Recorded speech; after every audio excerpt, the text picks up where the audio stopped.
India के उड़ीसा राज्य के पुरी में चमत्कार की एक ऐसी कहानी है जिसे समझ पाना साइंस के बस की बात भी नहीं है। साइंस, ज्योग्राफी, फिजिक्स, केमिस्ट्री और दुनिया के सारे ग्राउंड्स ऑफ बिलीव्स यहाँ सब फेल हो जाते हैं।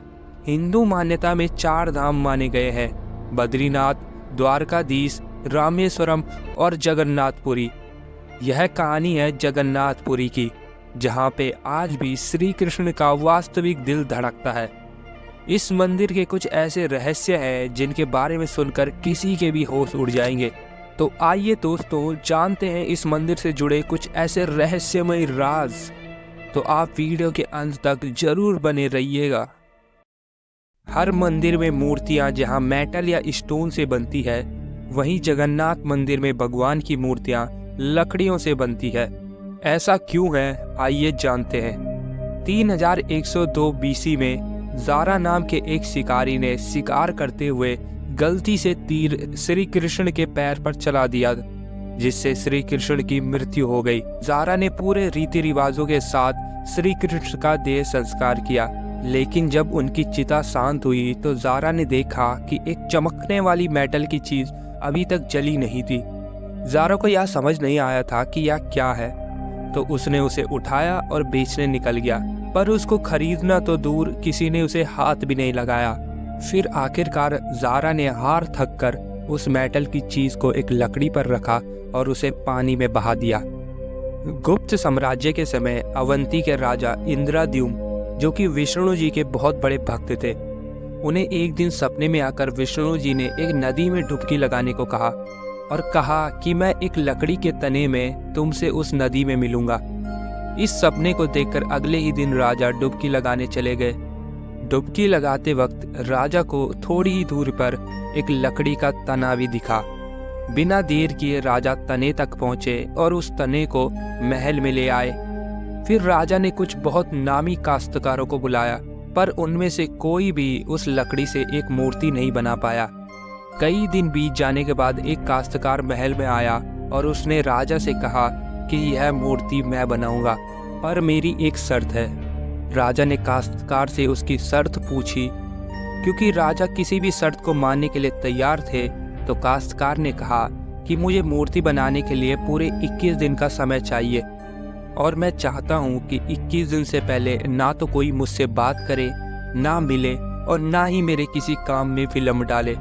राजा ने खुशी खुशी ये शर्त मंजूर कर ली। अब मूर्ति बनाने का काम शुरू हुआ। रोज मूर्ति बनने की आवाज़ें आती थी, पर धीरे धीरे वह आवाज़ें आनी बंद हो गई। अवंती की रानी को लगा कि शायद भूख प्यास से काश्तकार मर चुका है, इसलिए उन्होंने जहां मूर्ति का काम चल रहा था उस कमरे के दरवाजे खुलवाने की जिद की। राजा को उनकी बात माननी पड़ी। जैसे ही दरवाजा खुला तो उन्होंने देखा कि वहाँ कोई काश्तकार नहीं था, सिर्फ और सिर्फ 3 मूर्तियाँ थी: भगवान जगन्नाथ, उनके भाई बालभद्र और उनकी बहन सुभद्रा। उसी जगन्नाथ जी की मूर्ति में वह मेटल वाली चीज़ भी रखी गई थी, जो कि कुछ और नहीं बल्कि श्री कृष्ण का धड़कता हुआ दिल था। ये कोई नॉर्मल हार्ट नहीं है, बल्कि यह एंशिएंट एडवांस टेक्नोलॉजी का क्लियर सबूत है। ये हार्ट एनर्जी ट्रांसमिट करता है, और हम सब ने तो यह पढ़ा ही है, the stones and metals are good conductors of electricity and wood is a bad conductor of electricity. इसीलिए idols in the Jagannath temple are made of would.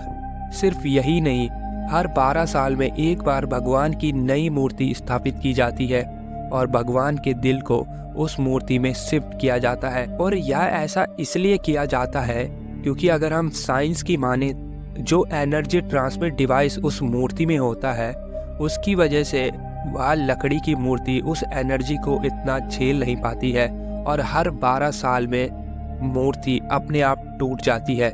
इसीलिए उसे बदलने की ज़रूरत होती है। पर इसे बदलने का प्रोसेस भी इसी की तरह बहुत इंटरेस्टिंग है।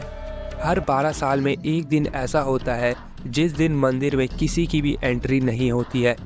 पूरे शहर की बिजली काट दी जाती है, और यही नहीं बल्कि मंदिर के मेन पंडित की आंखों पर भी पट्टी बांध दी जाती है और हाथों में बड़े और मोटे ग्लव्स पहनाए जाते हैं, और 100% अंधेरे में इस दिल को निकालकर नई मूर्ति में फिर से स्थापित किया जाता है।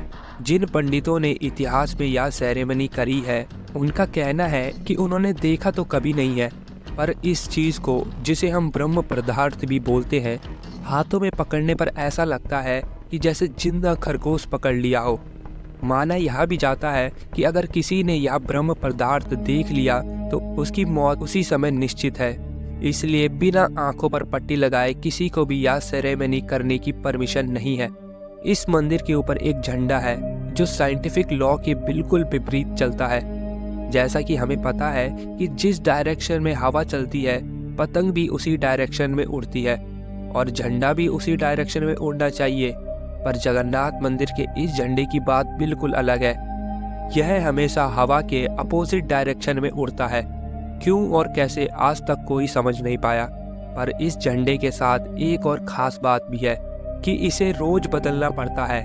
इसलिए मंदिर के पांडु 214 फीट ऊपर लगे इस झंडे को रोज चढ़कर बदलते हैं, क्योंकि कहा जाता है कि अगर किसी दिन यह झंडा नहीं बदला गया तो मंदिर 18 सालों के लिए बंद हो जाएगा।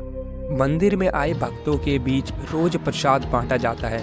मंदिर में रोज 500 लोगों के लिए प्रसाद बनता है और कभी कभी भक्तों की संख्या हजारों में भी पहुंच जाती है। पर जगन्नाथ मंदिर में भक्तों के लिए प्रसाद कभी भी कम नहीं पड़ता है। दिन भर मंदिर में प्रसाद बांटा जाता है और कहते हैं कि आज तक इस मंदिर में एक भी दाना प्रसाद का ना कम पड़ा है और ना ही वेस्ट गया है। पर ऐसा एस्टिमेशन इंसानों के लिए करना तो बहुत ही मुश्किल है। और यह बात यहीं ख़त्म नहीं होती। प्रसाद बढ़ने की मिस्ट्री तो है ही, पर उससे भी बड़ी मिस्ट्री है प्रसाद बनाने की। लकड़ी की आग पे 7 मिट्टी के बर्तनों को एक के ऊपर एक रखकर प्रसाद बनाया जाता है। साइंस और लॉजिक्स कहते हैं कि सबसे पहले नीचे वाले बर्तन का प्रसाद पकना चाहिए, पर पुरी के जगन्नाथ मंदिर में साइंस और लॉजिक्स नहीं चलते हैं। इन 7 बर्तनों में सबसे पहले सबसे ऊपर रखे जाने वाले बर्तन का प्रसाद पकता है, फिर उससे नीचे वाले बर्तन का, और ऐसे ही सबसे नीचे रखे बर्तन का प्रसाद सबसे आखिरी में पककर तैयार होता है। आप ही की तरह मैं भी इस बात को जानकर बहुत ही ज़्यादा हैरान हो गया हूँ। इस मंदिर की खूबसूरती शब्दों में बयां नहीं की जा सकती। इतना बड़ा मंदिर इतने सालों पहले बिना किसी टेक्नोलॉजी के कैसे बनाया होगा। पर क्या आपको पता है 214 फीट के इस मंदिर के डोम की परछाई आज तक कभी बनी ही नहीं। जगन्नाथपुरी टेम्पल के डोम्स की शैडो बनती ही नहीं है, चाहे वह दिन का कोई भी समय क्यों ना हो। और साइंस आज तक भी इस बात का लॉजिक नहीं ढूंढ पाई है। और इस मंदिर के ऊपर कभी भी ना कोई ड्रोन और ना कोई एरोप्लेन उड़ता है। यहाँ तक कि आज तक कोई भी पक्षी इस मंदिर के ऊपर नहीं उड़ा है। आपने कई मंदिरों और बिल्डिंगों में पक्षियों को छतों पर बैठते हुए देखा होगा, लेकिन जगन्नाथपुरी में आप किसी भी पक्षी को मंदिर के छत पर बैठे हुए नहीं देखोगे। कंफ्यूज करने वाली बात यह है कि कैसे एक बेजुबान पक्षी यह जानता है कि इस मंदिर के ऊपर से उड़कर नहीं जाना। अगर आपको यह कहानी जानने और सुनने में मज़ा आ रहा है, तो आप ऐसी ही नई नई चीज़ों और कहानियाँ जानना चाहते हैं, तो इस चैनल को सब्सक्राइब करना ना भूलें। आइए फिर से चलते हैं जगन्नाथ मंदिर की मिस्ट्री की तरफ। सुदर्शन चक्र का नाम तो आपने सुना ही होगा। सुदर्शन चक्र भगवान विष्णु का अस्त्र है। यह अधर्म का विनाश करता है। जगन्नाथ मंदिर के टॉप पर भी एक सुदर्शन चक्र है और उसे आप जिस भी डायरेक्शन से देखोगे उसकी फेसिंग आप ही की तरफ होगी।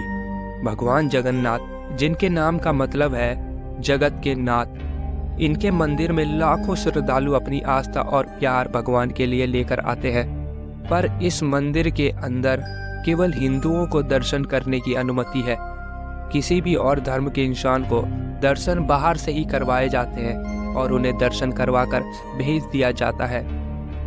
दोस्तों, वैसे तो यह मंदिर कई सारे रहस्यों से भरा हुआ है, जिन्हें हम अगले कई वीडियोस में एक्सप्लोर करेंगे।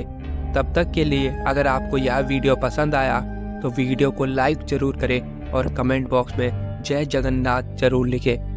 धन्यवाद।